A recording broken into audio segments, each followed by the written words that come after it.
Our theme for this year's Recalibrate event is In God for the World. Do you sometimes feel exhausted by your time serving or helping in the church? On the other hand, do you sometimes feel empty in your own personal Christian devotional life? Recalibrate event offers a unique opportunity to find rest from our exhausting lives and to renew our lives of service to others. We'll see how ministries of service and spirituality are inherently connected.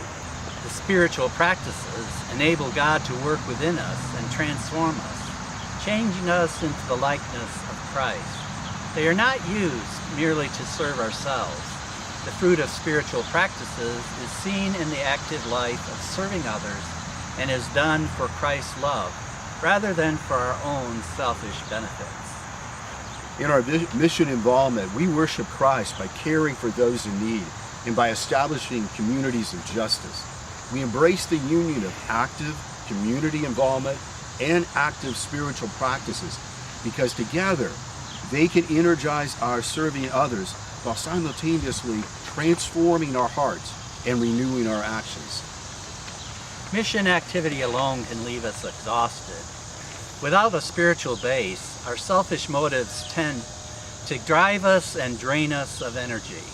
The union of spiritual practices and mission activity is the way to live in God for the world, to live out true spirituality and authentic service. We're excited that our speaker for Recalibrate event is the Reverend B.J. Woodward. He's the lead pastor of the Open Door, a Peace USA missional church in Pittsburgh East End that incorporates community missions and spiritual practices. I've heard BJ speak, and he is a gifted speaker who can inspire us to live out our Christian lives more fully and see the blessings of spiritual practices that draw us out into the community involvement and in service to others. We want to introduce BJ to you in these short video clips. One of my other favorite passages comes from John chapter 15, again, another familiar passage, and I will just read these two verses to you. Abide in me as I abide in you, just as the branch cannot bear fruit by itself unless it abides in the vine. Neither can you unless you abide in me. I am the vine, you are the branches. Those who abide in me and I in them bear much fruit, because apart from me, you can do nothing.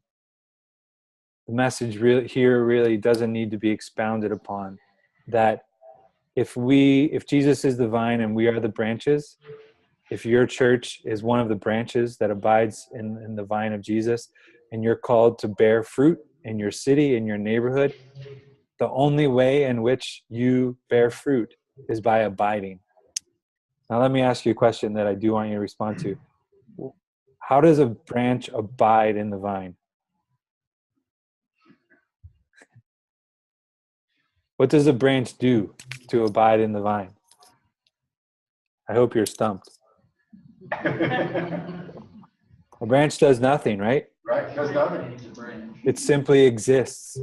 It simply allows the sap, the flow of life to go through it in order to produce the fruit. That's a profound mystery if you think about your own life individually and then your life collectively as a church. What we're called to do is to be with God and do nothing. And out of that nothingness, out of that rest, out of that prayer life, out of that being still before God, we can fill in all kinds of words here.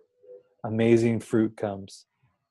And I don't know about you, but I see the church, particularly in the United States these days, working and striving so hard to do good things, which are admirable and I applaud.